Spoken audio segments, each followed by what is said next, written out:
ইসরায়েলের প্রধানমন্ত্রীর মাথায় হাত। এবার গর্জে উঠেছে ফিলিস্তিনের মুসলিম সৈনিকরা। তারা ইসরায়েলের 40 জন সৈনিককে জাহান্নামে পাঠিয়ে দিল একদিনেই। গাজার প্রতিরোধ এখনো থামেনি। ধ্বংসস্তূপের ভেতর থেকেও চমকে দিচ্ছে তারা একের পর এক কৌশলে। দখলদার ইসরায়েলি সেনারা এখন কার্যরত দিশেহারা। কয়েকদিন আগে বড়সড় এক সাফল্য পেয়েছিল গাজার যোদ্ধারা, আর এবার যা করছে তাতে হতবাক হয়ে গেছে ইসরায়েলের সরকার এবং নেতানিয়াহু। গাজার দক্ষিণে খান ইউনুস এলাকায় এক বাড়িতে আশ্রয় নিয়েছিল ইসরায়েলের দখলদার সেনারা। মুহূর্তে সেই আশ্রয়স্থল উড়িয়ে দিয়েছে গাজার সমস্ত প্রতিরোধ সংগঠন। এতে প্রাণহানি এবং আহতের খবরও মিলেছে। গাজার প্রতিরোধ যোদ্ধাদের সামরিক শাখা আল কুদস ব্রিগেড এক বিবৃতিতে জানিয়েছে, তাদের যোদ্ধারা খান ইউনুসের পূর্ব দিকে ইসরায়েলি পদাতিক ইউনিটের উপর সফলভাবে হামলা চালায়। এতে বেশ কয়েকজন ইসরায়েলি সেনা মারা যায়, আহত হয় আরো অনেকে। তারা আরো জানায়, যে বাড়িতে ইসরায়েলি সেনারা আশ্রয় নিয়েছিলেন সেই বাড়িতে আগে থেকে শক্তিশালী বোমা পুঁতে রাখা ছিল।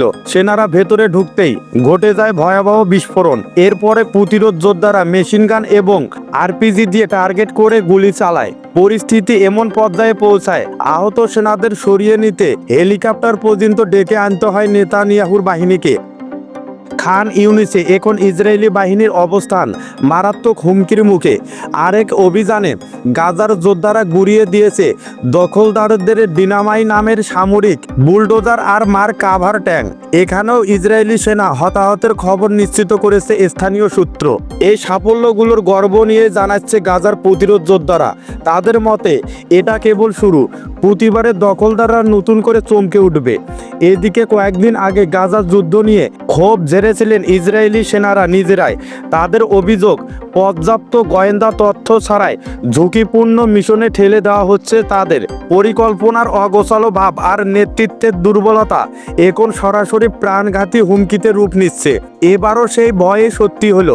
প্রতিরোধ যোদ্ধাদের লুকানো শক্তিশালী কৌশলের সামনে আবারও হার মানল দখলদার বাহিনী, যার ফলে গুরুত্বপূর্ণ সেনাদের মৃত্যু এবং গুরুতর আহত হওয়ার ঘটনা ঘটল।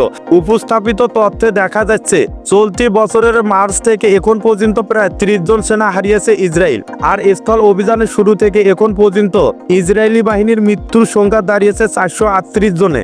এ তথ্য তাদের পক্ষ থেকে জানানো হয়েছে। তবে সামরিক বিশ্লেষকরা বলছেন, নেতানিয়াহুর বাহিনী এখন নিজেদের ব্যর্থতা ঢাকতে এসব তথ্য লুকানোর চেষ্টা করছে, অথচ বাস্তবতার সামনে তাদের এ চেষ্টাও মুখ থুবড়ে পড়েছে।